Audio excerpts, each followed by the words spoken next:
So you're born on the cusp, or it's a run of bad luck, but it's bigger than us, it's bigger than love, and it's underhanded. Sí, buenos días a todos. Un poco temprano, pero después del chipi chipi que está cayendo. Bien, vamos a dar comienzo a la sesión de hoy. Y yo quería presentar al primer orador, el primero que va a intervenir, y después ya al panel, que ya se encargará a Joan Torrella, el director de Turismo de Barcelona. Y yo quería en este momento solamente destacar el papel tan importante que Barcelona con el ITE, el Instituto de Turismo Responsable, han colaborado, y el papel tan importante que ha jugado Barcelona desde hace ya muchos años en la sostenibilidad en destinos turísticos.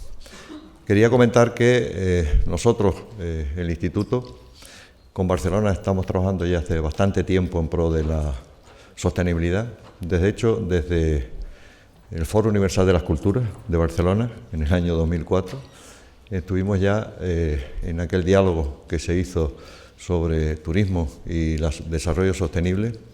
Ya estuvimos trabajando en la necesidad de aplicar los conceptos de sostenibilidad que veníamos desarrollando, sobre todo en el sector alojativo, aplicarlo a lo que son destinos.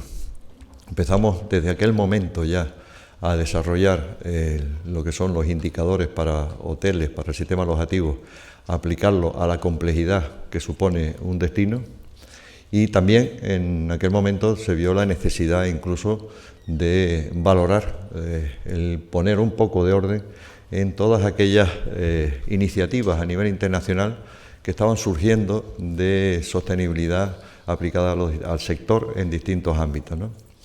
En aquel momento, en el año 2004, principalmente todos los criterios de sostenibilidad se aplicaban sobre todo desde una perspectiva exclusivamente ambiental, es decir, los criterios principalmente ambientales, indicadores ambientales, pero que la mayoría utilizaban la palabra de sostenibilidad, es decir, estaban todas las iniciativas marcadas hacia medio ambiente.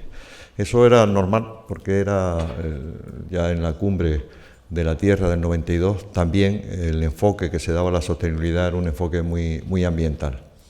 A partir de ahí desarrollamos lo que eran los criterios, analizándolos, y a partir del año 2008 trabajamos mucho más intensamente para conseguir que esos criterios pues estuvieran equilibrados para destinos en lo que son los componentes sociales, económicos y culturales, no solamente los ambientales.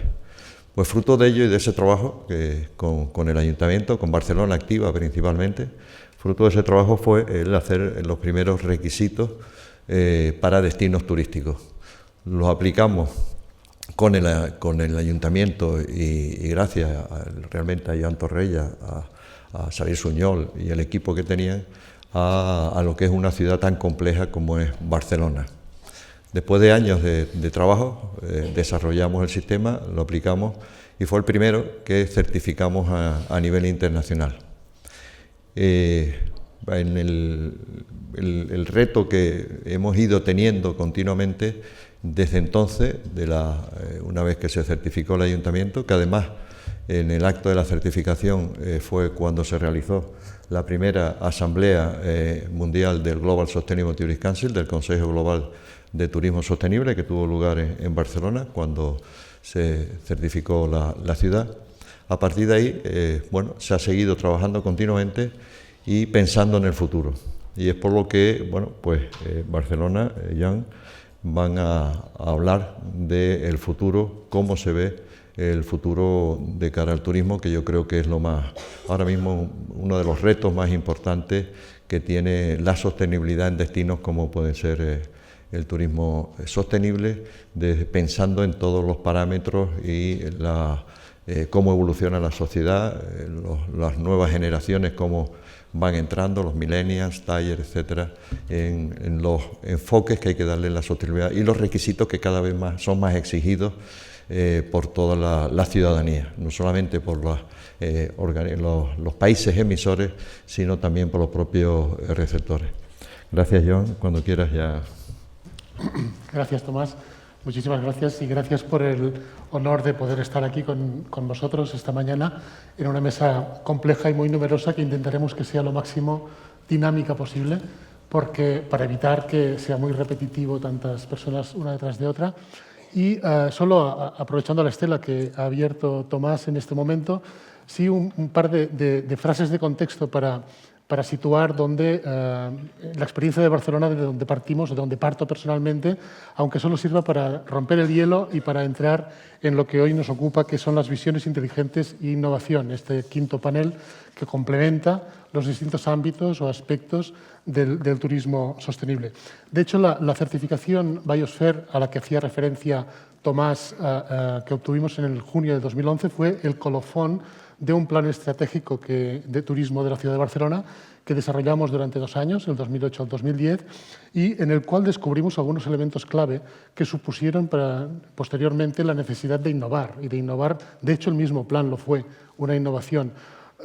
Innovar en los procesos que se tuvieron que desarrollar a partir de aquel momento, porque Barcelona partimos o empezamos haciendo el plan considerando que trabajábamos o que conceptualizábamos un destino turístico y la conclusión fue que hablábamos de una ciudad, ¿no? De una ciudad con toda su complejidad, donde los usos turísticos se habían introducido de forma acelerada y de forma concreta, transformando calles, transformando plazas, transformando el uso del espacio común y acabó siendo una característica, lo de turístico, esencial del ser barcelonés prácticamente. Con lo cual es un primer mensaje y es que el turismo en una ciudad no es un turismo más ciudad, sino que es una ciudad con turismo, es decir, una ciudad más compleja que requiere instrumentos e innovación para su gestión. Un segundo elemento que identificamos fue el crecimiento acelerado. Ayer creo que fue el compañero de La Laguna que hablaba de que no había tenido tiempo de metabolizar los habitantes de La Laguna el carácter turístico de su ciudad. En Barcelona yo creo que sucede una cosa similar y es que a pesar que ya son casi 25 años, en realidad el turismo en Barcelona es fruto de los Juegos Olímpicos del 92, han pasado 25 años y en este proceso el cambio del imaginario colectivo del barcelonés no ha incorporado el carácter, pienso todavía, de ciudad turística. Esto es un reto, lo identificamos también en el plan estratégico y requiere procesos de trabajo. En cualquier caso, sí que identificamos 4 grandes retos y voy a concretar que 4 bloques de retos que tuvimos que poner en funcionamiento distintos programas para tratar de abordarlos. El primero, la necesidad de desconcentrar la actividad turística, puesto que la concentración ocasiona problemas de densidad y problemas de demasiada presión en determinados lugares. La necesidad de generar complicidades con la población, con las instituciones, etc. El liderazgo necesario y la mejora competitiva como un gran paquete donde teníamos que poner elementos nuevos para modificar la inercia que durante 15 años entonces habíamos tenido en la gestión del turismo y sobre todo la gobernanza del turismo que en Barcelona suponía transformar un proceso centrado básicamente en la promoción turística para orientarlo hacia la gestión del destino, la gestión de la ciudad en tanto que ciudad turística. Y dentro de esta misma gobernanza también el elemento del conocimiento compartido. El conocimiento compartido que, de hecho, nos lleva a la necesidad de plantear lo de las visiones inteligentes y la innovación. O casi diría la innovación y las visiones inteligentes, porque lo primero que quisiera situar a la mesa de los compañeros que luego vamos a compartir este debate, es que la innovación no tiene por qué ser necesariamente tecnológica, a pesar que lo que hoy vamos a hablar, o mucho de lo que hablaremos, tiene, por lo menos en el guión, una importante vertiente tecnológica. Pero la innovación como tal no lo es y los procesos necesarios para desarrollar un destino turístico y para su gestión deben contener innovación, sea o no a través de la tecnología. Pero en cualquier caso, para entrar en el paquete o en el capítulo de la tecnología, también es cierto que desde aproximadamente el mismo tiempo, en noviembre del 2010, creo, en Barcelona se celebró el primer congreso Smart City Expo. Creo que este año ha sido su 6ª edición. Más de 500 ciudades de todo el mundo comparten sistemas de gestión, inteligencia diversa, etcétera, aplicada a la gestión de la ciudad, no al turismo. Fue un poco después de esta fita, me sale en catalán, la consecución de Barcelona como Mobile World Capital, otro elemento clave para comprender en Barcelona la importancia de la tecnología en la gestión de la ciudad, y en el 2012, en el Salón Internacional del Turismo de Cataluña, conceptualizamos lo que nos pareció que fue la primera vez que lo hicimos, por lo menos, el concepto de Smart Destination, que era algo así como el destino turístico en una Smart City, ¿no?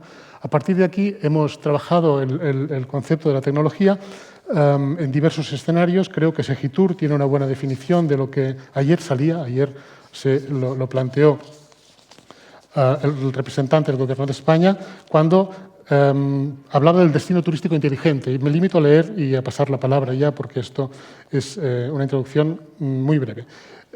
Segitur sitúa, hablando de tecnología y de destino turístico inteligente, como un espacio turístico innovador. Es un primer elemento que vuelve a salir. Accesible para todos, un elemento también relacionado con la cohesión social y con los más desfavorecidos. Consolidado sobre una infraestructura tecnológica de vanguardia, vamos a la tecnología, que garantiza un desarrollo sostenible del territorio, facilita la interacción e integración del visitante con el entorno e incrementa la calidad de su experiencia y la calidad de vida de los residentes. Es una definición compleja, contiene muchos elementos. Vamos a ver a través de las distintas intervenciones cómo desgranamos todo ello y vamos sacando un poco de claridad sobre el tema. Nos acompañan muchos compañeros, en todo caso los iré citando a medida que vayan interviniendo. El primero va a ser Juan Ramón Meléndez, es gerente de Relaciones Institucionales de Ecoembres.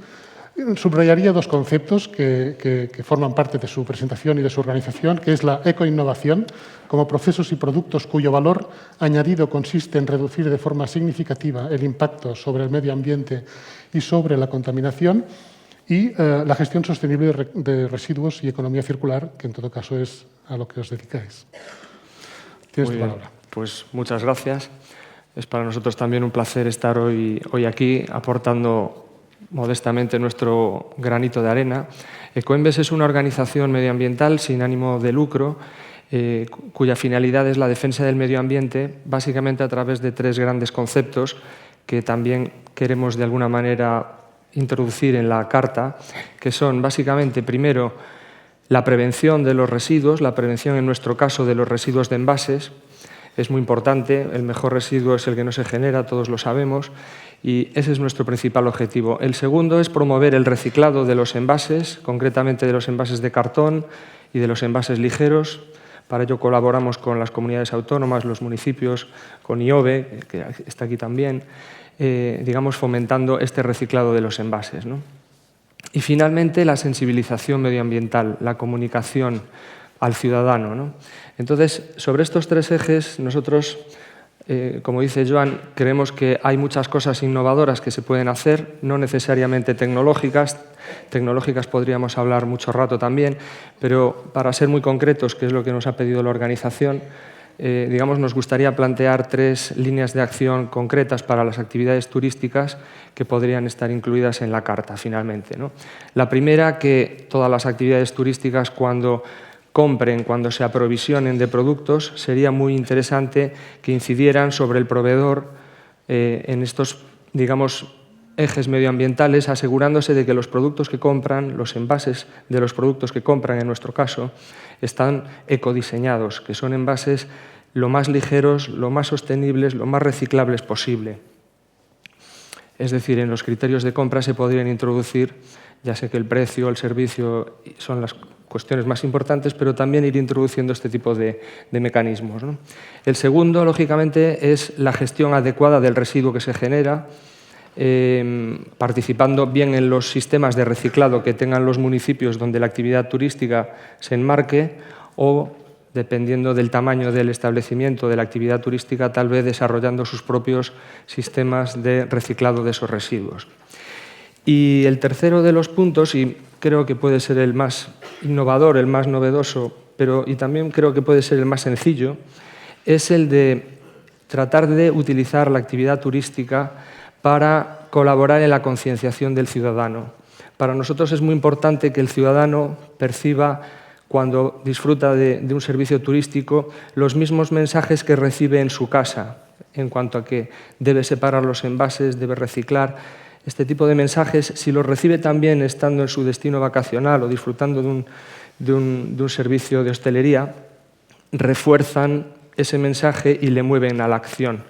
Es decir, que igual que muchas veces vemos en las habitaciones de los hoteles un mensaje que nos recuerda la importancia de no, digamos, tirar la toalla para lavarla, para evitar ese daño ambiental que va a producir el gasto adicional de agua, sería muy motivador también para el ciudadano saber que esa actividad turística en la que él está disfrutando, pues hay un proceso en donde el hotel le dice, pues mira, todos los envases que tú generas en esta habitación, en el comedor, cuando desayunas, van a ser reciclados, van a ser adecuadamente gestionados. Cuando compramos nuestros productos le pedimos a nuestro proveedor que tenga en cuenta estos criterios, de manera que el ciudadano, digamos, vea reforzado ese mensaje que recibe él en su hogar y que son mensajes que a veces recibe de los municipios o de las comunidades autónomas, ¿no? Para finalizar, simplemente quiero también brindar nuestra colaboración para que cualquiera cadena, cualquier actividad, cualquier destino que desee profundizar en estos 3 ejes, pues que se ponga en contacto con nosotros y estaremos encantados de colaborar, tal vez en la paquetización de esos mensajes, en la elaboración un poco de esos datos o de esos mensajes que le puedan ayudar al ciudadano a continuar con esa tarea, ¿no?, de cuidar el medio ambiente. Muchas gracias, Juan Ramón. Realmente ha sido austero. En todo caso, el titular de la intervención es lo de no tirar la toalla. Creo que es lo más adecuado para hoy, para no tirar la toalla en el camino que emprendemos, ¿no?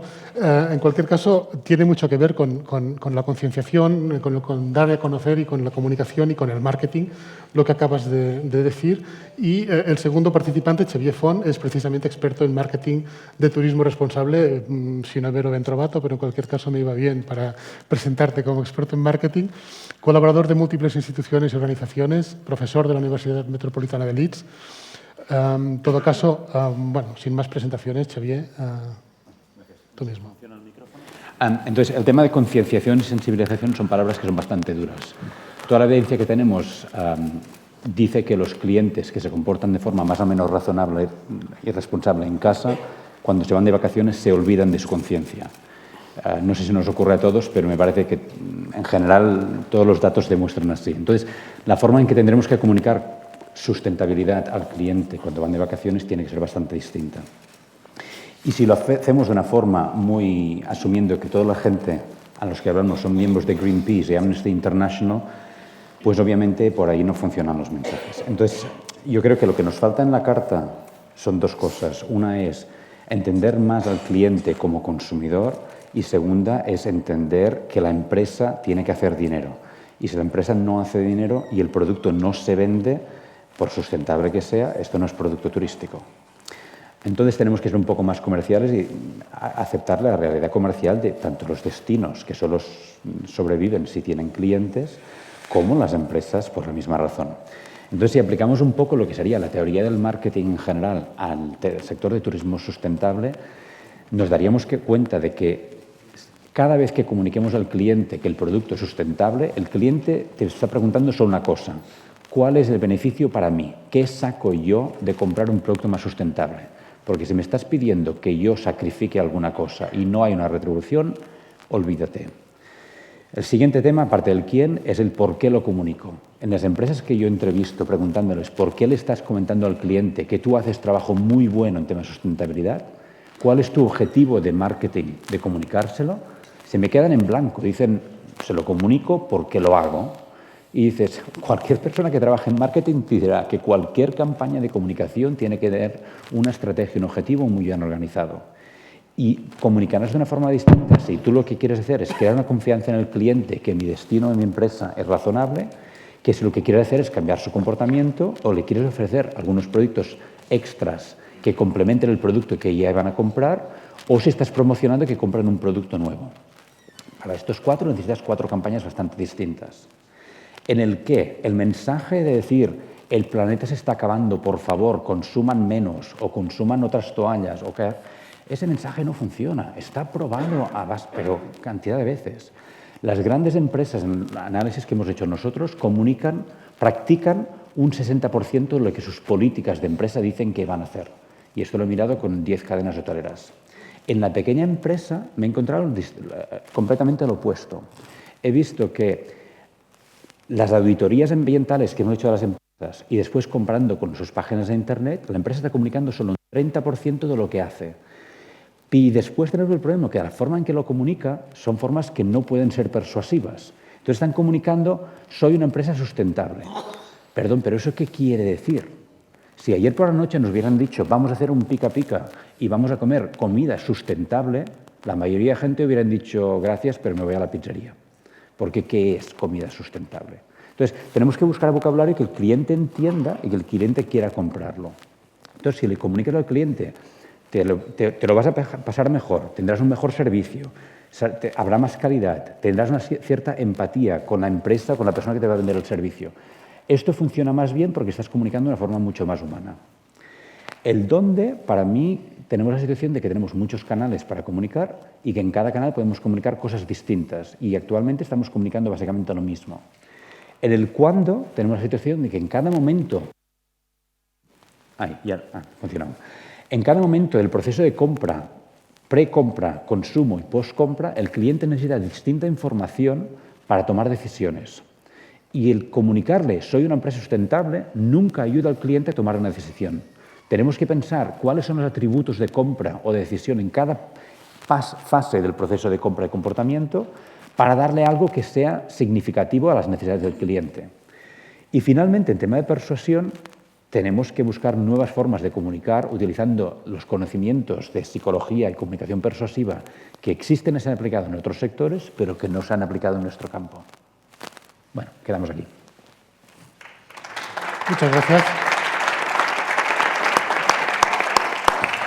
Gracias, Javier. Ángel Díaz. Ángel es el siguiente interviniente, es experto en turismo en casi todos sus ámbitos, por lo menos desde que lo conozco. Así es, presidente de Advanced Leisure Services, una empresa ALS que quizá muchos de ustedes conozcan y que en todo caso para nosotros, para Barcelona, es muy importante porque hemos trabajado con él intensamente en muchos proyectos. Por ejemplo, fue asesor del Plan Estratégico de Turismo del que hemos hablado antes y además ha desarrollado los planes de turismo de distrito y otros proyectos de Barcelona en estos años de gestión del destino.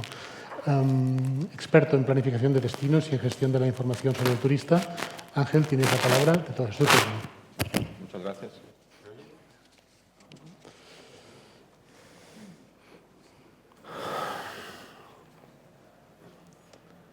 ¿Se oye ahora?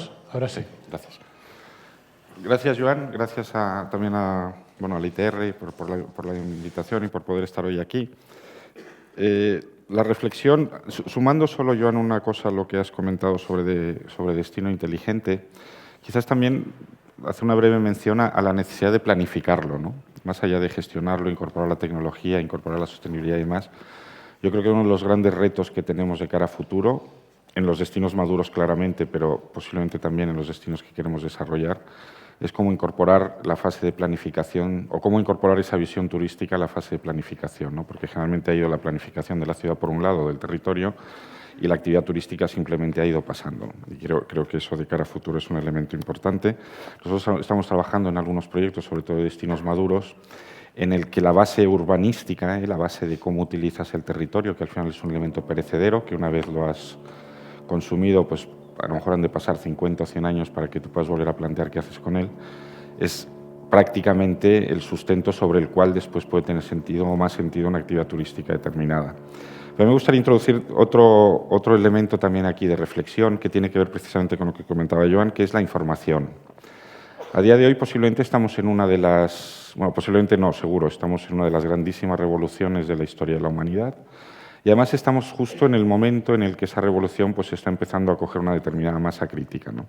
Y aplicándola específicamente al sector turístico, estamos en un momento en el que nos tenemos que plantear realmente qué queremos hacer con el cliente desde el punto de vista de lo que ese cliente significa en términos de información. Y me explico.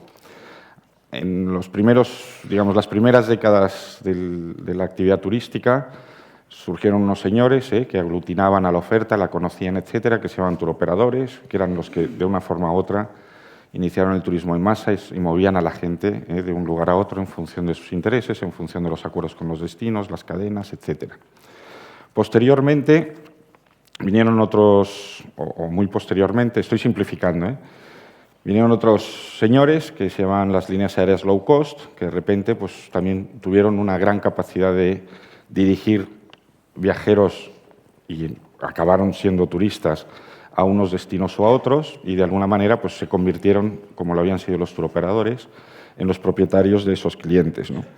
Ahora estamos en una etapa en la que muchos, o sea, siguen existiendo los turoperadores, por supuesto, siguen existiendo las líneas low cost, pero ahora si nos fijamos ha surgido toda una serie de nuevos intermediarios turísticos, como pueda ser un Booking, que están empezando o están ya en fase muy desarrollada de ser los propietarios del cliente desde el punto de vista de poder tener esa información sobre esa persona y poder, de una forma o de otra, dirigirla a una parte o a otra. Y todo esto que he dicho, hasta ahora, en un concepto amplio, está dentro de lo que podríamos entender la actividad turística.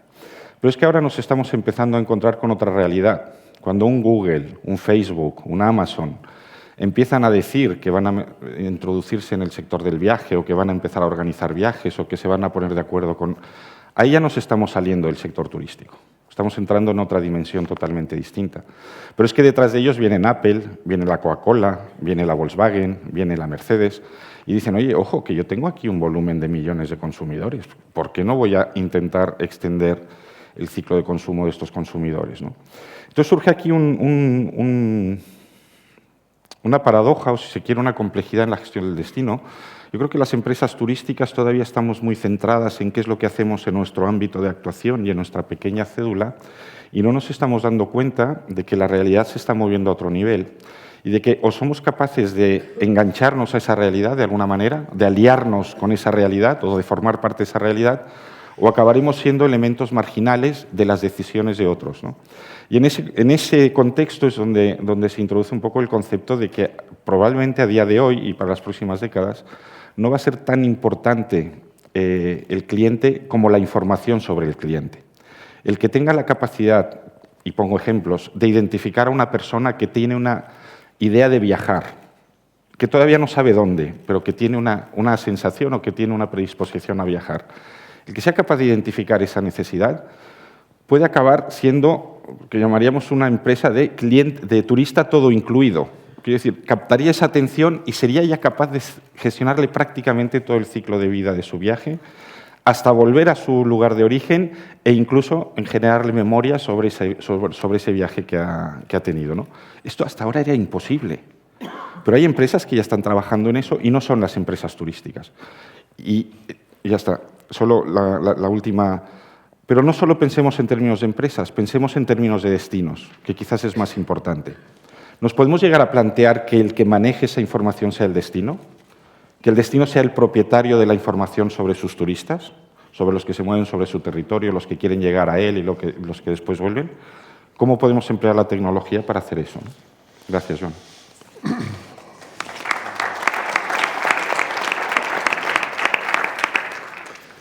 Goran Ibarra. Goran Ibarra es la siguiente ponente. Representa la Sociedad Pública de Gestión Ambiental, IOBE, del Gobierno vasco, que es el órgano competente en la etiqueta ecológica europea. Es la responsable de compra ecológica y ecodiseño del Gobierno vasco. Gorane, adelante. Vale, muchas gracias, Joan.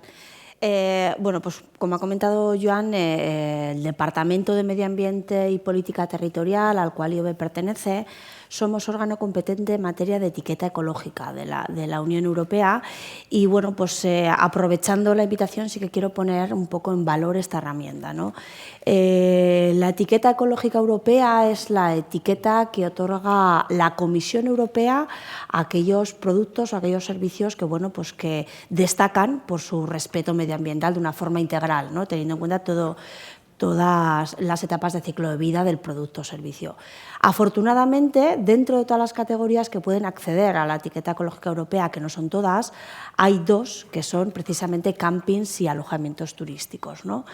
Es una herramienta, la etiqueta ecológica europea, en cierto modo, aborda de una forma muy integral todos los aspectos que están relacionados con el medio ambiente en los alojamientos turísticos.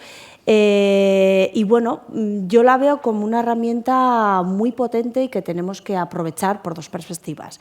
Primero, por un lado, porque por lo menos tenemos cuáles son los criterios y nos marca un poco de una forma muy integral, porque, como comentaba, aborda todos los aspectos ambientales de los alojamientos.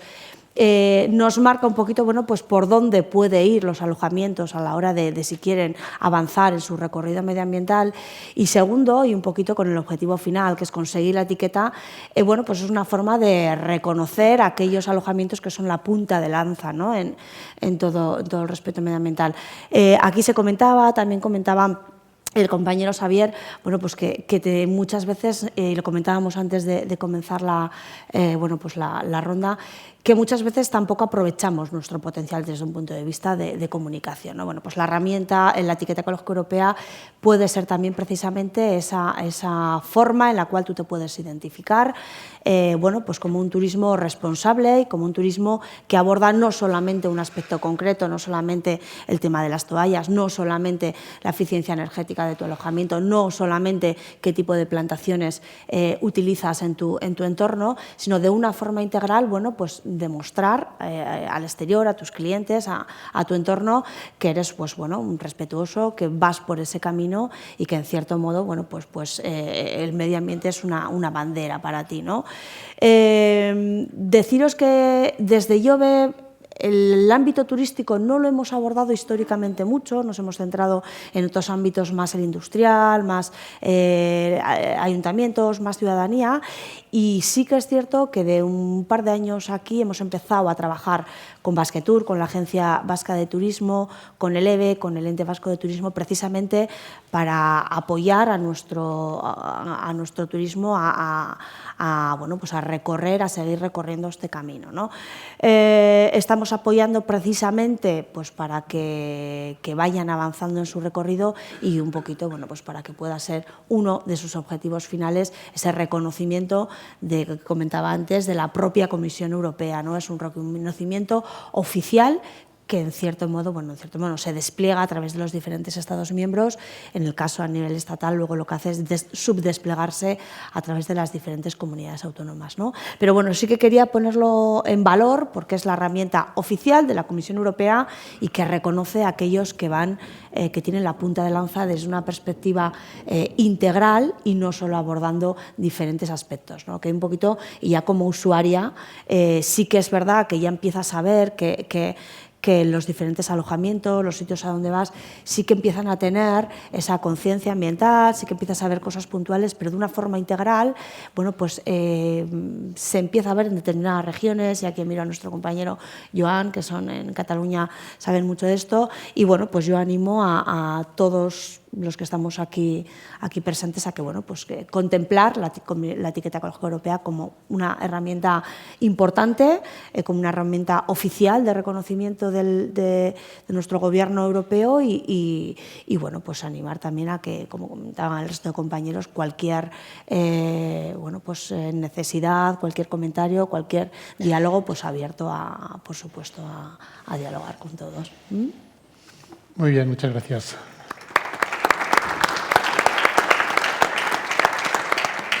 Es el turno de Luis Andrés Oribe. Luis Andrés es director ingeniero de Montes, fundador y director del Centro de Estudios Ambientales de Vitoria y coordinador del proyecto de Capitalidad Verde de Vitoria. Bien, buenos días, bienvenidos aquí a nuestra ciudad. La verdad es que creo que se me ha llamado más por ser de la casa que por mis cualidades en el mundo de la discusión inteligente sobre los factores ecológicos y el turismo. Y lo que se me ocurre es, sobre todo para estimular una discusión en términos de sostenibilidad. Primero recordar brevemente que Vitoria fue nominada Capital Verde Europea en el año 2012, precisamente porque pasó unos exámenes rigurosos de la Comisión Europea en materia de sostenibilidad. Quizá una de sus etiquetas principales de Ciudad Verde pues, era el denominado, o es el denominado anillo verde de la ciudad, que responde a un proceso detenido, largo, con un componente sociopolítico importantísimo y que hoy ya es una realidad física, una realidad tangible, pero que, como digo, responde a un proceso largo de 25 años de producción y que ha significado pues, el apostar por una serie de cuestiones de carácter profundamente ecológico y no por las contrarias. Es decir, mientras en todas las ciudades de este país y probablemente Europa se estaban diseñando cinturones de circunvalación uno detrás de otro y anillo sobre anillo, pues hubo alguien que a propuesta técnica decidió que nuestra circunvalación, pues, en vez de ser gris y en torno a anillos, pues iba a ser verde. Son decisiones pues, que no son fáciles de tomar porque la demanda social no iba por ahí, iba en un sentido completamente diferente. Y es así, decisión a decisión, decisiones normalmente no comprendidas en su momento adecuadamente por mucha gente, por lo que en un conjunto largo de tiempo para la dinámica de una vida normal, pero cortísima para la vida de una ciudad, pues Vitoria se transforma en un verde estructural, vamos a decir, en un verde de fondo, no en ese verde cosmético que a lo mejor ofrecen las compañías, no digo turísticas, lo digo para provocar quizá un poco, ¿no? ¿Y eso qué significa? Pues significa que, por ejemplo, esas zonas, esas periferias que estaban rodeadas de basura, de ríos llenos de porquería, de chatarrerías, en fin, esas imágenes que todos recordamos de las periferias urbanas, ¿no? Y de las que Vitoria no era ajeno, pues realmente se convierte en una zona de parques fantásticos y eso conlleva un incremento de la biodiversidad que supone que a 20 minutos andando desde el corazón de la ciudad tengamos un humedal Ramsar, que además es zona de especial protección para las aves, es lugar de importancia comunitaria y, por lo tanto, tienes ya un producto turístico al lado mismo de la ciudad y andando, donde antes había basura. O tienes el río del norte de la ciudad que en vez de ser una canalización al uso de la época que suponía el progreso y suponía la inversión y el empleo, pues se desarrollaron proyectos de restauración ecológica que hoy hacen que sea también un lugar de importancia comunitaria. Y por lo tanto opta, vamos a decir, desde el punto de vista político, por un modelo y no por el contrario, que es el que se ofrecía, ¿no? Y de repente digo, porque de repente, como digo, en 20 años no es nada en la historia de la ciudad, pues pasamos de 0 usuarios o de usuarios, vamos a decir, marginales de las periferias de la ciudad a 2 millones de usos que tiene el anillo verde en el año pasado, ¿no? 2 millones de usos, se dice pronto, ¿no? Como pues, uno de los principales parques nacionales de la geografía española, ¿no? Y eso, si lo puedes planificar, lo puedes contextualizar a lo largo del tiempo y con una visión, vamos a decir, de integración, se puede llegar a conseguir lo que creo que estamos consiguiendo, que siga habiendo un incremento poblacional que disfrute del anillo verde y que los índices de biodiversidad de ese espacio no se menoscaben. Es decir, el ejercicio de integración, de armonía que se le está pidiendo al planeta, lo puedes aplicar realmente en tu ciudad, en tu entorno, y donde más duele, que son las periferias, vamos a decir, de las plusvalías, ¿no?, urbanísticas en los últimos años. Desde mi punto de vista es un producto fantástico el que tenemos, pero es un producto que no se puede mal vender. Es decir, nos da un miedo tremendo, termino ya, ¿no? Que no se puede mal vender. ¿Qué quiere decir eso? Pues que el turismo que hoy conocemos, el turismo que empieza a explotar de manera masiva, pues realmente demanda biodiversidad. No demanda biodiversidad, si se la das, pues muy bien, pero lo que demanda es consumo y es patrones que van muy lejos del modelo de sostenibilidad que nosotros hemos creado y preconizado. Es decir, y lo peor de todo es que, bueno, pues probablemente esa masificación, imaginándonos que de 2 millones podemos pasar a 4 en los próximos 5 años, pues si esos 2 millones piden a nuestros responsables políticos, por ejemplo, iluminación en los parques del anillo verde periférico, ¿no? Y esa iluminación pues, es inteligente, es decir, es presencial, pasajera y tal. Bueno, pues es que es completamente nocivo desde nuestro punto de vista para el sistema y encima se vendería como inteligente, como smart. Y no te digo si pones unas bicicletas eléctricas que dan la vuelta al anillo a todo meter, ¿no? Entonces, ojo, cuidado, para nosotros es importantísimo que estos términos de sostenibilidad se apliquen justamente. Creo que debería hablarse mejor de una aproximación más ecológica que no realmente sustentabilidad, porque estamos realmente frivolizando, ¿no? Muy bien. Espero que haya servido para animar un poco la discusión. Espera, que ahora seguimos.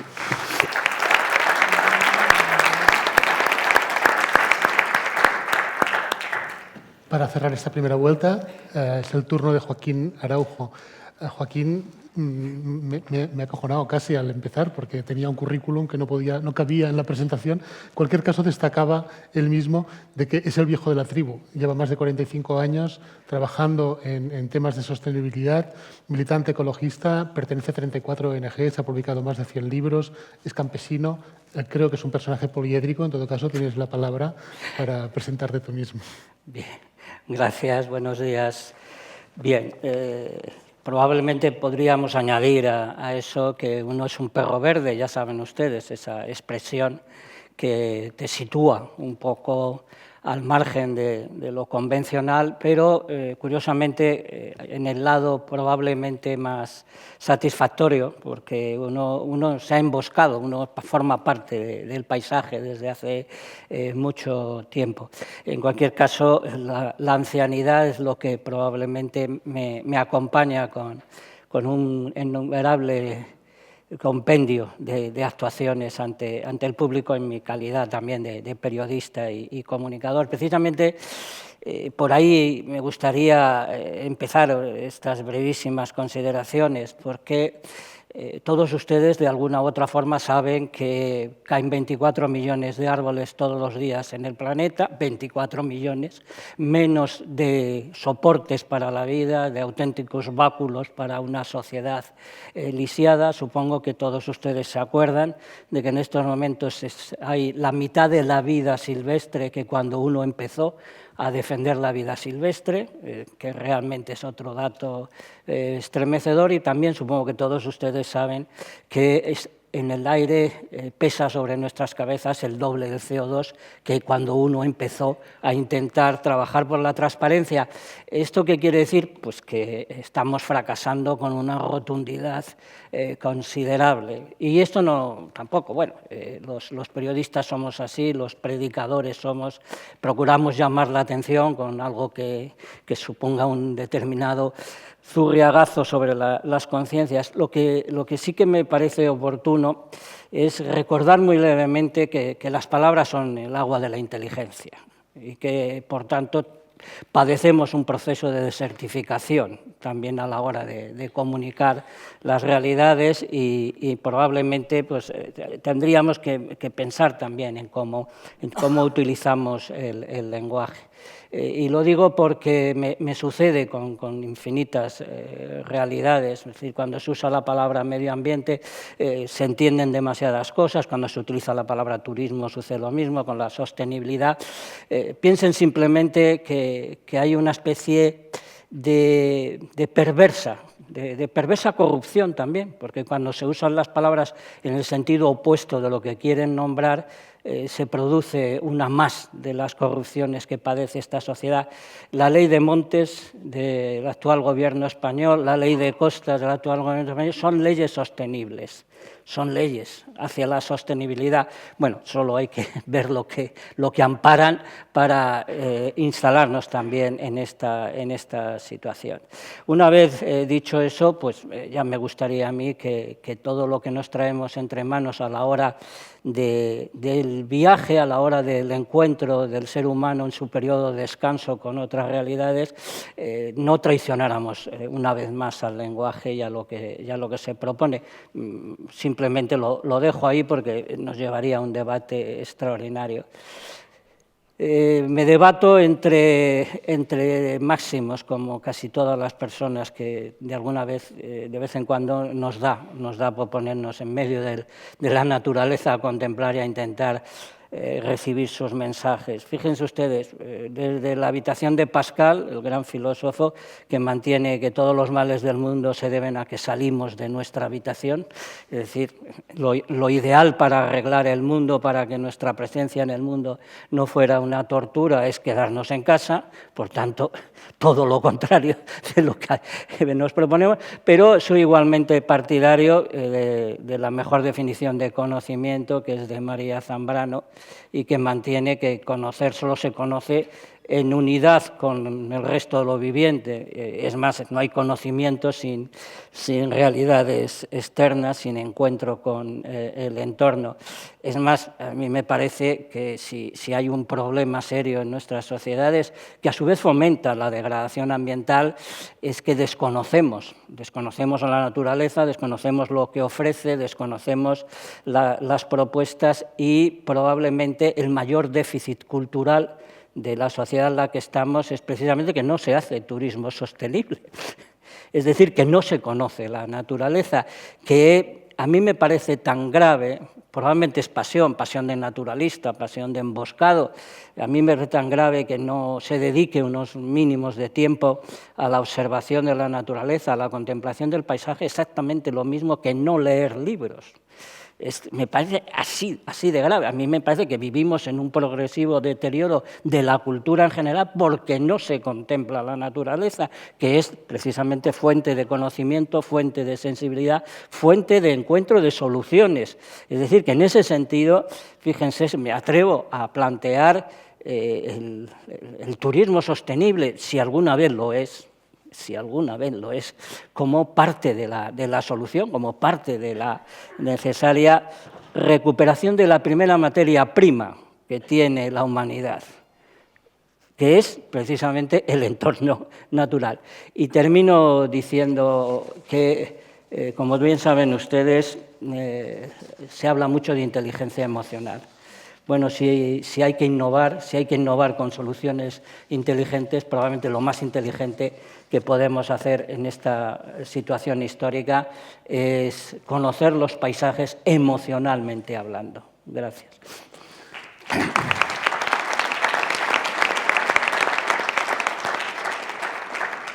Bien, gracias por el esfuerzo enorme de ceñirnos al máximo de 5 minutos que nos habíamos propuesto. Es un éxito.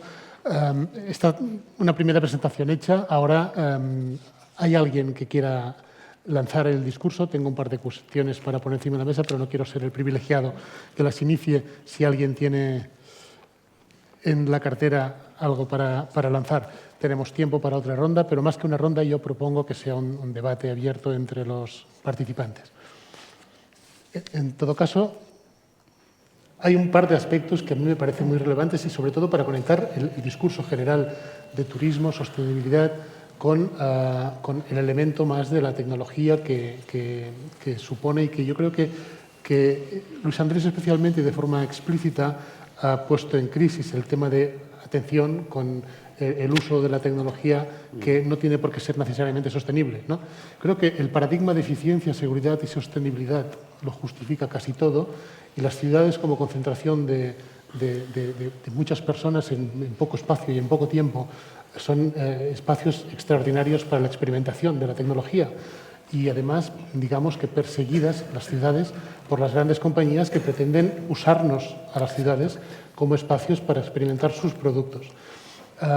Y esto hace moderno, hace sostenible y se supone que viste a una ciudad que se etiqueta a sí misma como Smart City por este hecho. ¿Qué os parece esto? Porque creo que por aquí hay un filón de no necesariamente sostenible, bueno, en general, no hablo solo con él lo ha planteado, yo sugiero este tema. Y hay un segundo que dejo encima de la mesa, que era el tema de la información y quién es el propietario de la información, cuando Ángel sugería lo de las grandes corporaciones que completan el ciclo del viajero con toda la información de los puntos intermedios y lo llevo también al terreno de la gestión de la ciudad, el Big Data como gran proceso de emanar conocimiento del manejo de los datos masivos. Creo que quien tiene hoy la llave para el uso de la gestión de esta información que generamos todos los ciudadanos y que se debería utilizar para la gestión de nuestros destinos turísticos, que, como he dicho al inicio, no son más que ciudades o lugares donde la gente reside, ¿no? Bueno, vamos por partes, a ver qué sugiere. Bueno, yo puedo contestarte, sí, o darte mi opinión, ¿no? Hay un refrán así muy español, ¿no?, que dice dime de qué presumes, te diré de qué careces, ¿no? Desde luego nosotros, al menos en mi tarea de planificación ecológica, todos nuestros avances han partido del análisis crítico, no de la autocomplacencia ni el autodenominarnos inteligentes, ¿no? El tema de las tecnologías, pues hombre, es que es de cajón. Los técnicos que estamos trabajando en las cuestiones técnicas de la ecología urbana, pues estamos detrás de las mejores tecnologías que mejoran nuestra gestión. Ahora, detrás de este movimiento SMART, estamos viendo lo que tú ya has dicho, ¿no? O sea, realmente una pérdida de control de lo público con una imagen supuestamente superior que pone o puede poner muchas de las claves del funcionamiento estructural del espacio público en particular y de la ciudad en general en manos de grandes corporaciones. Entonces, nosotros, con el tema SMART, concretamente Vitoria, pues no ha suscrito, no está dentro de este paraguas porque no coincide o no concuerda con el modelo que hemos venido preconizando en los últimos años. Otra cosa es que te vayas a enfadar con nadie, ¿no? Pero no nos gusta. Nos parece que tiene trampa. Así, lo digo así de claro para ver si... Una reflexión sobre lo que decían. Yo creo que es que a día de hoy, ni siquiera quedándonos en casa, somos sostenibles. Yo creo que, o sea, si os fijáis, estamos envueltos en una dinámica en la que ni siquiera como personas somos sostenibles, porque la mayoría o comemos mal, o no hacemos deporte, o nos estresamos. O sea, llevamos un sistema de vida en el que realmente lo que estamos haciendo, igual que estamos agrediendo el medio y destruyéndolo, nos estamos agrediendo y nos estamos destruyendo o distorsionando, ¿no? Y en ese sentido hay un esfuerzo, supongo que casi todos conoceréis al doctor Valentín Fuster. El doctor Valentín Fuster es uno de los grandes cardiólogos del mundo y está luchando y luchando enconadamente porque él cree que la única manera en la que nosotros podemos ser sostenibles como personas es a través de la educación desde el día que nacemos. No a través de la prevención ni a través de la cura, porque eso son unas cantidades... De hecho, él dice que no existe dinero suficiente en el mundo para darnos los servicios médicos que vamos a necesitar todos nosotros cuando envejezcamos o cuando nos enfermemos, ¿no? Por lo tanto, si desde el día que nacemos no nos educamos a comer de forma sana, a comportarnos de forma sana, etcétera, etcétera, estamos abocados, digamos, a una calle sin salida. Yo creo que pasa exactamente lo mismo con la sostenibilidad y el mantenimiento del entorno y del medio.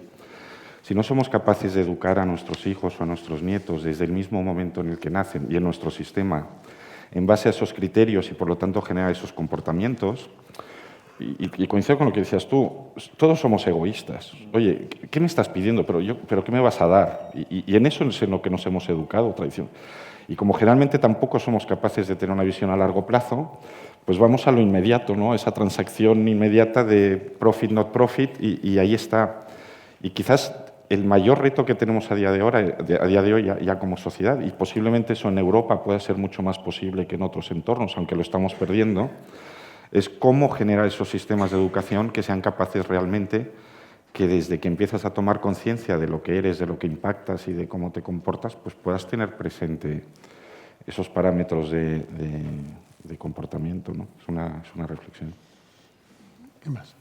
Yo quería también, bueno, pues lanzar otro tema, ¿no?, que está un poco relacionado también con lo que estamos diciendo aquí, y es un poco cuando vendemos, entre comillas, nuestro turismo sostenible, es la veracidad de toda esa información, ¿no? Es decir, que decimos cómo lo decimos, por qué lo decimos y bueno, quién hay detrás que te diga eso, que eso es cierto, que eso no es cierto, ¿no? Pues por un poquito pues lo que comentábamos aquí, si te preguntan que si eres buena persona, pues decir, hombre, ¿cómo no voy a ser buena persona? ¿No? Es un poco poner sobre la mesa, por eso, bueno, pues mi intervención también el tema de la etiqueta ecológica europea como una de las herramientas, que hay otro muchas de, bueno, pues también cuidar mucho la información que trasladamos y asegurarnos un poquito que es verdad para que esto no se vaya al traste, ¿no? Entonces, y que no, bueno, pues gente que esté vendiendo el turismo sostenible como algo que es y luego pues que quizás no lo sea tanto, ¿no? Entonces, bueno, simplemente ponerlo sobre la mesa un poco la veracidad también de pues lo que estamos comunicando, ¿no? Que es un poco, tenemos que ser serios, con esto quiero decir, y tenemos que hacer las cosas bien y ser serios, comunicarlo, que es muy importante, pero comunicarlo, bueno, pues de una forma veraz, ¿no? Sí, yo quería hacer un comentario. Perdón. Tira, adelante. Muy rápido. Esta semana se celebra en Europa la Semana Europea de la Prevención, ¿no?, de la generación de residuos. Y con motivo de ello pues, se han organizado muchos foros y esta misma semana vengo de Valencia, de una jornada en la que una serie de empresas contaban a otras empresas qué habían hecho para mejorar la ambientalidad de sus envases.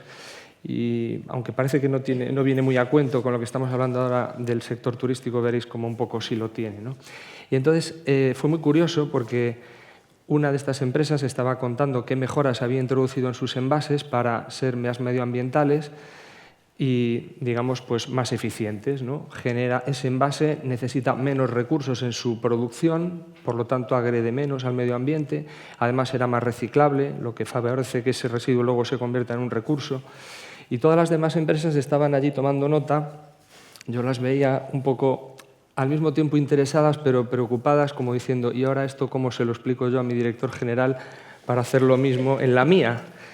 Y cuando esta empresa valenciana, una empresa de cosméticos, además de contar los ahorros ambientales, contó los ahorros económicos que había conseguido con ello, todos enseguida vieron la forma de contárselo a su jefe y hacer lo mismo y cómo gracias a ese ahorro esa empresa valenciana había conseguido un ahorro que les había permitido renovar el almacén que tenían, que necesitaba unas inversiones y que no sabían de dónde sacarlas para continuar manteniendo la, digamos, rentabilidad de la empresa, ¿no? Entonces, a lo que voy con todo esto es que predicar para los ya convencidos y hablar de la ecología verde o de la economía verde, pues desde luego estamos encantados, nosotros también en Ecoembes, pero creemos que no hemos tampoco de despreciar el convertir en verde a la economía marrón.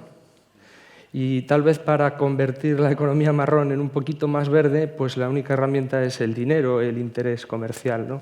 Entonces, dada la situación de extrema necesidad de ayuda que tiene el medio ambiente, como ha comentado Joaquín, y la situación de emergencia en la que vivimos, desde febrero de este año nuestra atmósfera tiene 400 partes por millón de CO2, cosa que no ha ocurrido nunca desde que el género humano camina sobre la faz de la Tierra.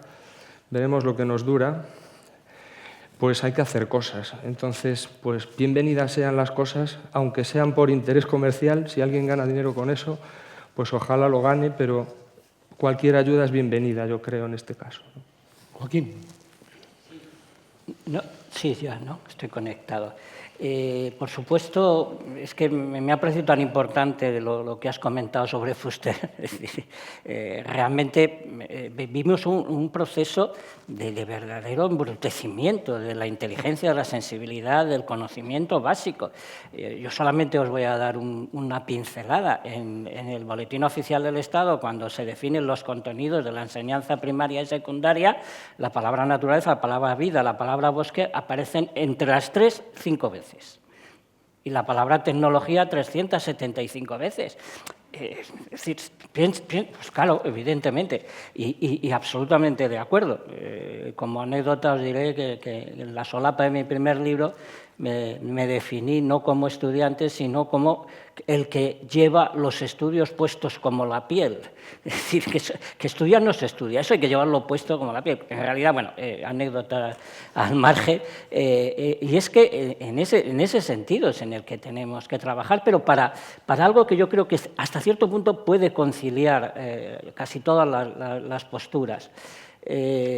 Necesitamos una transición.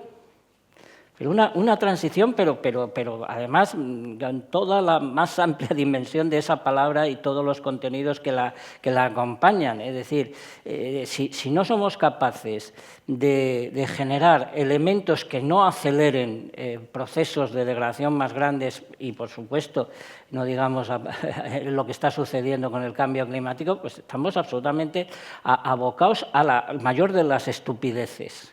Porque la mayor estupidez es acabar con lo que es esencial, primario y crucial. Yo siempre digo que lo mejor que puede hacer la inteligencia humana es aliarse con lo esencial. Porque nosotros no somos esenciales. Lo que es esencial es la vida, sus procesos, sus ciclos, es lo que nosotros necesitamos. ¿Por qué estar en contra de lo que necesitamos? Y esto es la propuesta desde Ecoembes, por supuesto, porque es que eso es una transición. Ecoembes es una transición hacia otro modelo, el turismo sostenible, con todos los problemas, con todos los déficits todavía perfectamente detectados y demás, es otra transición. La economía de mercado, pues de momento es el único instrumento, pero también creemos algunos en otro tipo de economía. Si os vale de algo, os diré que he pasado la mitad de mi vida sin ningún tipo de transacción económica, en mi experiencia propia. Es decir, si se puede vivir la mitad de tu vida sin mantener ningún tipo de relación económica con nadie, pues creo que lo podríamos ir ampliando, ¿no? O sea que, Javier, ¿sería? Pero estamos mirando el problema desde el punto de vista técnico y la situación en la que estamos socialmente ha sido como resultado del comportamiento humano. Y creo que tenemos que buscar la solución también más en entender el comportamiento humano. Entonces, de toda la gente que ha hablado estos 2 días, no hemos tenido nadie que entienda la psicología, por ejemplo. Y yo creo que tenemos que mirar, o sea, o reducimos en la mitad el número de gente en el mundo que consume, que ya vemos cómo hacemos eso, o reducimos en la mitad lo que consumimos cada uno de nosotros. Porque si no, el problema es... Y la urgencia del problema que tenemos por delante es inmenso. Y además, si entendemos un poco la psicología, hay una teoría que se llama Reactance Theory, en español no sé cómo se llama, que explica que cuando una persona le concienciamos de que un recurso es importante y que cada vez hay menos, pasa por 4 fases. Primera es ignora la información. Segunda, justifica que su consumo es mínimo en comparación al consumo de los otros. Tercera, justifica que es culpa de ese y el otro, nunca mía. Y todos terminamos diciendo que es culpa del gobierno, porque es más fácil decirlo así. Y cuarta, consumimos más. Y hemos visto que, por ejemplo, desde que se está hablando de que los osos polares no tendrán su hábitat, el número de viajeros a Spitsbergen, en el norte de Noruega, se ha triplicado. Entonces dices, a ver, estos idiotas saben que porque estamos volando más van a haber menos osos polares y ¿qué decidimos hacer? Vamos a volar a ver los osos polares antes de que no tengan su hábitat. Este es el mundo humano en el que vivimos. Entonces, tenemos la gran dificultad de decir, ¿cómo tenemos que trabajar ahora en la parte psicológica del cliente para que el cliente entienda que hay productos que pueden satisfacernos como seres humanos tanto o mejor que los que estamos consumiendo ahora, de una forma que no tendrán que necesariamente consumir el planeta? Entonces, podemos decir que la gente no debería comer hamburguesas de ternera porque la huella de CO2 es muy alta, o podríamos decirlos, vamos a hacer que las hamburguesas de pollo sean más sabrosas que las de ternera y vamos a cambiar el comportamiento básicamente porque el cliente busca lo que es egoísta. Quería hacer otra... Sí, perdón. Sí, perdonad.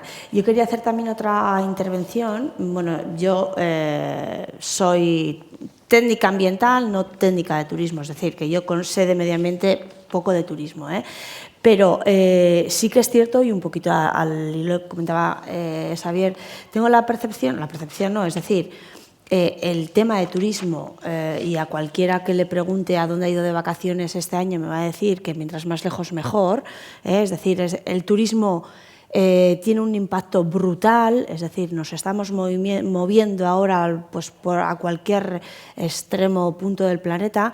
Sin embargo, también tengo la percepción de que precisamente cuando nos movemos, quizás es cuando más abiertos estamos a que bueno, pues el ayuntamiento nos traslade información, vamos a un alojamiento turístico y bueno, pues nos acercamos, tenemos una relación personal con el turista, ¿no? Entonces, con esto veo que quizás sí que es verdad que el turismo impacta mucho, pero bueno, yo creo que tengo la percepción, pero lo que comentaba, no tengo ni idea de turismo, o sea, quitando la experiencia personal como turista, de que quizás es una oportunidad también porque normalmente tenemos muchas relaciones personales cuando vamos en plan turisteo, ¿no? Por decirlo de alguna forma, pues estamos en el hotel de una forma mucho más relajada, vamos y venimos a Vitoria y pues bueno, ¿eso qué será eso del anillo verde, ¿no? Vamos a ver qué es. Entonces, bueno, pues nos movemos y hay muchas oportunidades de que nos trasladen información y de que, bueno, pues tengamos una ventana abierta a la conciencia y a que, bueno, muy bien, pues nos gusta conocer cosas, pero tenemos que hacerlo de una forma un poco diferente a la cual lo estamos haciendo ahora, ¿no? Yo quería hacer una comparación o quizá una conexión con la mesa, con el panel de ayer, con la intervención del profesor Ficapal, cuando hablaba de las nuevas narrativas, nuevos objetivos, nuevas métricas, nueva organización y relaciones y nuevos liderazgos en el entorno del turismo. Porque tal vez esta modificación de comportamientos humanos, de conductas, que son, en definitiva, la génesis de los procesos de degradación en los que nos encontramos, tengan también mucho que ver en los procesos de decisión y de comportamiento de las comunidades locales, donde esto se produce y se gesta de alguna forma. Viene a colación por lo de la tecnología que decíamos antes, que evidentemente yo comparto. De hecho, en Barcelona está en revisión el concepto al que antes hacía referencia desde el punto Uribe, desde el punto de vista de modelo de ciudad y tal, está en revisión porque de lo que se trata es de rescatar este concepto publicitario y mercantil para convertirlo en el proceso en que la comunidad toma decisiones sobre cómo quiere utilizar la tecnología y qué datos genera y cómo quiere utilizar estos datos en beneficio propio, de acuerdo con conductas, en definitiva, que implican participación. Lo digo porque el debate, la mesa en cuestión, tal como está planteada, plantea el turismo de futuro, y este turismo de futuro pasará necesariamente por un cambio de conductas, si queremos que sea sostenible, y por un cambio en los procesos de toma de decisión de las comunidades locales, que son quien acoge al turista. Y que, de hecho, ayer también se hizo referencia, creo que fue Luigi, que habló en Barcelona también, citando Barcelona, del modelo turístico en revisión, en tanto en que el peso, la presión que soporta la ciudad es difícilmente sostenible. Es decir, morir de éxito es perfectamente posible en el entorno turístico. Por lo tanto, aquí hay un reto brutal que desde el punto de vista del título de Visiones Inteligentes e Innovación hay que poner sobre la mesa cómo las comunidades toman el liderazgo, la comunidad local, los residentes de una ciudad toman el liderazgo de la gestión de su propia ciudad, poniendo incluso límites a lo que es la actividad turística, puesto que si no, bueno, se ha desmitificado ya que esto sea solo una aportación económica. Bueno, no sé, era más que una pregunta, era una discrepancia sobre este tema. Tú mismo, sí. Bueno, a mí me parece importantísimo esto que has dicho, y porque yo tengo esa preocupación de gestión ya en la cabeza, ¿no? Lo que os decía, tenemos a 2 millones de usuarios maravillosos. O sea, realmente los problemas que tenemos en el Anillo Verde son cero. Es decir, donde tienen los problemas casi todas las ciudades del mundo, pues aquí es un motivo de orgullo y de disfrute. Y bueno, os invito a que os acerquéis a cualquiera de los parques del Anillo Verde andando o en bicicleta. Y es que, de verdad, yo tengo el ojo muy crítico, ¿no? Pero ahora mismo los niveles de calidad paisajística, los niveles de limpieza, etcétera, son extraordinarios, y de hecho la cantidad de gestión de dinero que gastamos en eso es pequeñísima. ¿Por qué? Hombre, porque hay un ciudadano que ha interpretado muy bien el proyecto, muy poco a poco, y porque se ha hecho una tarea de educación, de sensibilización muy continua en el tiempo, que ha hecho partícipe a la ciudadanía de ese proyecto. Entonces tienes un producto, vamos a decir, en un punto de equilibrio perfecto, ¿no? Y entonces, bueno, puede que te venga el operador y te diga, bueno, Y si metemos 4.000 personas de los barcos estos que llegan de Inglaterra aquí a Bilbao porque les interesa mucho la ecología urbana y tal, qué bien, ¿no? Bueno, joder, qué bien.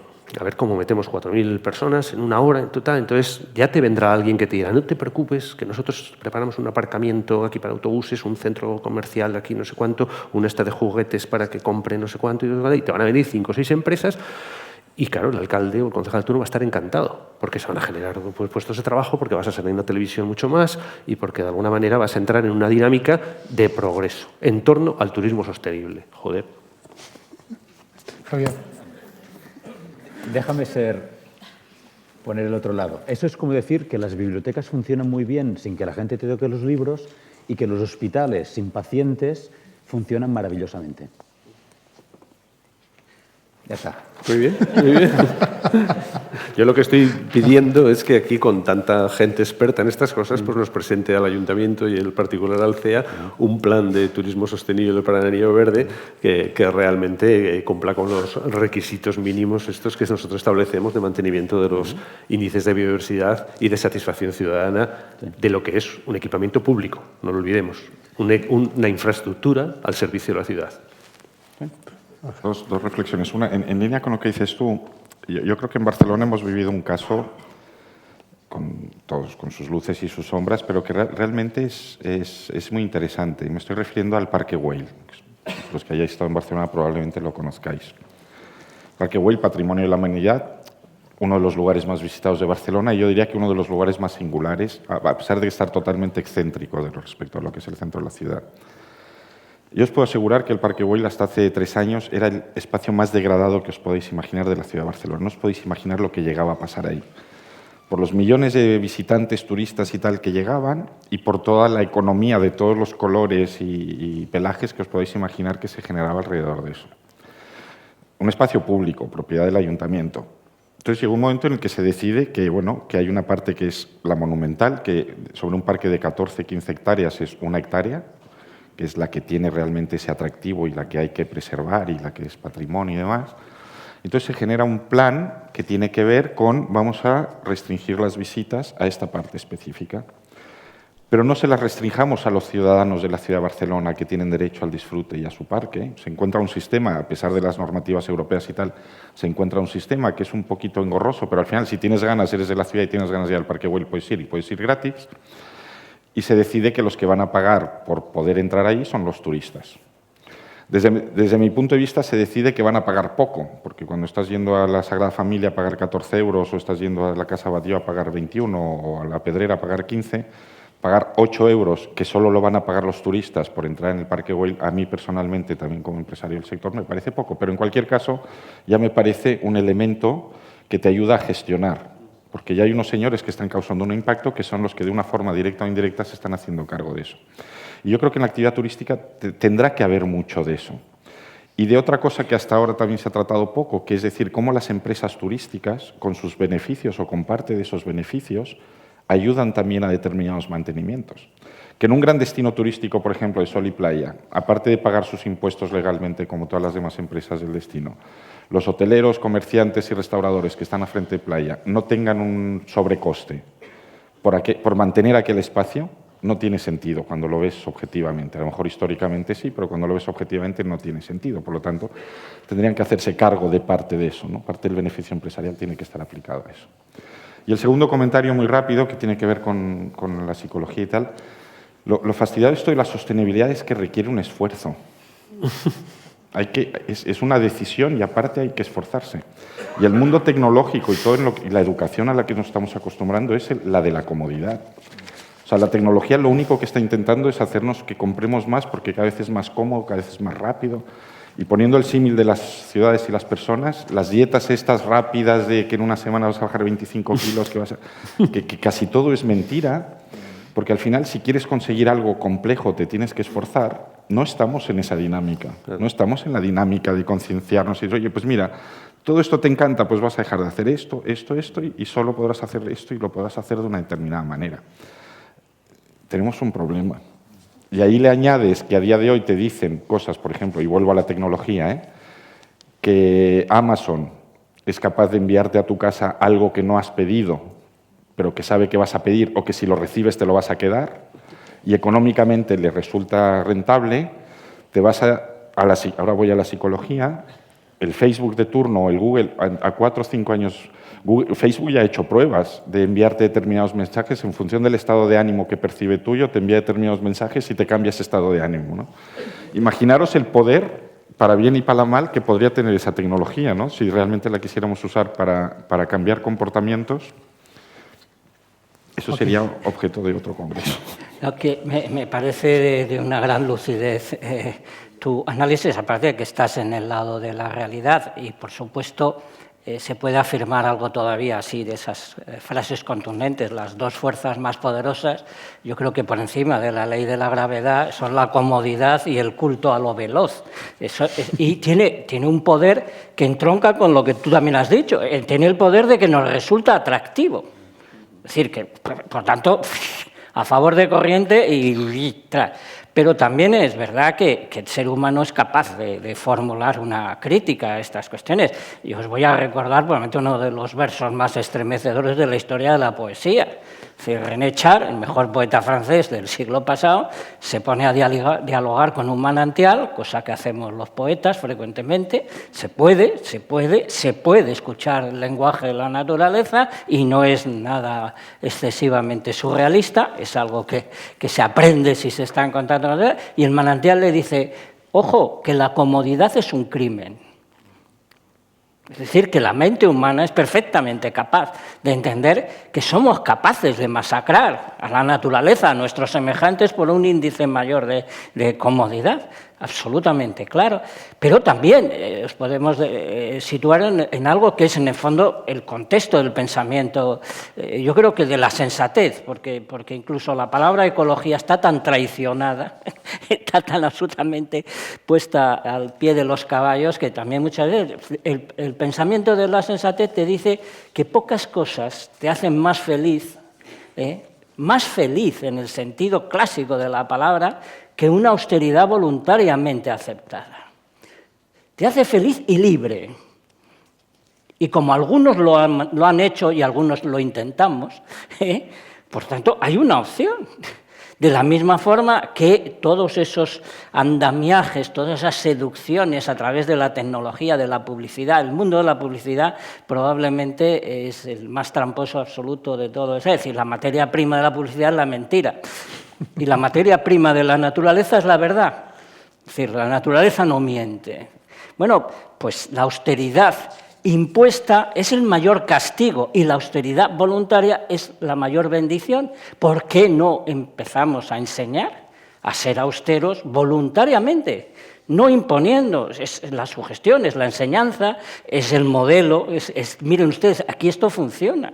Esa es y eso es el principio de la transición, es decir, que vamos a incentivar un poquito esto. Y si tuviéramos algunos de estos planteamientos frecuentemente situados en el menú de lo que acompaña al viaje de encuentro con lo espontáneo, con la belleza, con la sensibilidad que puede desplegarse en los paisajes, pues a lo mejor empezamos a cosechar algún que otro austero voluntario. Sí, esa es la ingenua, utópica propuesta de los perros verdes como yo.